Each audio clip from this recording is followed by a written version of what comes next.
Until the War of 1982, the rainy, windswept Falkland Islands were a lowly, almost forgotten remnant of the old British Empire. Although they have the appearance of being small and insignificant, their territory is highly contested and debated, and the cause of a war. In this doco, we will discover the past of these islands and explore the reason behind the conflict itself. We will investigate the different perspectives of a war and raise the main question: who do the Falkland Islands truly belong to? Falkland Islands comprise of two main islands, West Falkland and East Falkland, and about 776 small islands. They are situated in the South Atlantic, 483 kilometers from South America and 1,365 kilometers north of the Atlantic Circle. These islands are mostly hilly and have a climate which varies from 24 degrees Celsius to minus 5 degrees in the winter. As the year of 2000, there was a population of 2,826 permanent residents, of whom 1,750 lived in the capital, Port Stanley. The majority are of British descent, although there are a few immigrants from South America, Chile in particular. There is a low population density, with the majority of people living on farms and ranches in rural settings. Stanley is the only urban centre. Its architecture is in British character. The Falklands are governed by a colony of the United Kingdom, with a military junta. The highest political officer is the governor, who is appointed to represent the British monarchy. The island's ownership has been a matter of controversy, as it has been claimed by the French, British, Spaniards, and Argentinians at various points. The Falklands were first occupied on the west side by the French in 1764, which was passed on to Spain in 1765. The British took control of Eastern Ireland by 1816. Both countries had removed their own military posts, which caused the Falklands to have no permanent residents. Argentina tried to claim power over the Falkland Islands, but Britain seized the islands in 1833, expelling a few remaining Argentine residents, and since then constantly discounting Argentina's claims. In early 1982, the Argentine military junta led by Lieutenant General Leopoldo Galleriti gave up on long-running negotiations with Britain and instead launched an invasion of the islands. The decision to invade was political, as the junta believed that the recovery of the islands would unite Argentina behind the government, with enthusiasm. They began to prepare their invasion, but a dispute erupted on British-controlled South Georgia Island, where Argentine salvage workers had raised the Argentine flag 1,300 kilometers east of the Falkland Islands. Naval forces were quickly put into motion, and the war began swiftly. Argentine troops invaded the Falklands on the 2nd of April. Rapidly overcoming the small defences of British Marines at the capital, they obeyed orders not to inflict any British casualties, despite losses to their own units. The next day, Argentine Marines seized the associated island of South Georgia. By late April, Argentina had stationed more than 10,000 troops on the Falklands, although most of these were poorly trained conscripts, and they were not supplied with proper food, clothing, and shelter for the upcoming winter. As expected, the Argentine people reacted favorably, with large crowds gathering in front of the presidential palace to demonstrate support for the military. In response to the invasion, the British government under Prime Minister Margaret Thatcher declared a war zone for 320 kilometers around the Falkland Islands. On the 25th of April, British forces sank the submarine ARA Santa Fe near South Georgia Island, shortly before troops liberated the island. 5 days later, bombers strike the runway at Port Stanley and radar facilities in the area. That same day, Harriers attacked various targets as well as shot down 3 Argentine aircraft. As the runway at Port Stanley was too short for modern fighters, the Argentine Air Force was forced to fly from the mainland, which placed them at a disadvantage through the conflict.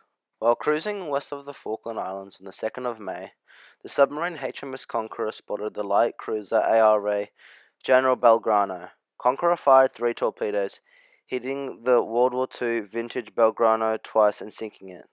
Sunk outside the war zone by a British submarine, 323 members of General Belgrano's crew died in the incident, and over 700 men were rescued from the open ocean. Despite cold seas and stormy weather, the losses from General Belgrano totaled nearly half of the Argentine deaths in the whole Falklands conflict, and the loss of the ship hardened the stance of the Argentine government. 2 days later, on 4th of May, the RGs had their revenge. They sank the destroyer HMS Sheffield with an Exocet missile, killing 20 crew members and severely injuring 24 others. The ship was abandoned several hours later, devastated and deformed by the fires that continued to burn for 6 more days. She finally sank outside the maritime exclusion zone on the 10th of May. On the night of the 21st of May, the British moved into Falkland Sound and began landing British forces at San Carlos Water on the northwest coast of East Falkland. The landings had been preceded by the SAS, Britain's elite unit. The SAS raided on nearby Pebble Island airfield. When the landings had finished, approximately 4,000 men had been put ashore. Over the next week, the ships supporting the landings were hit by a hard flow of low-flying Argentine aircraft using the Exocet missiles. The sound soon doubled.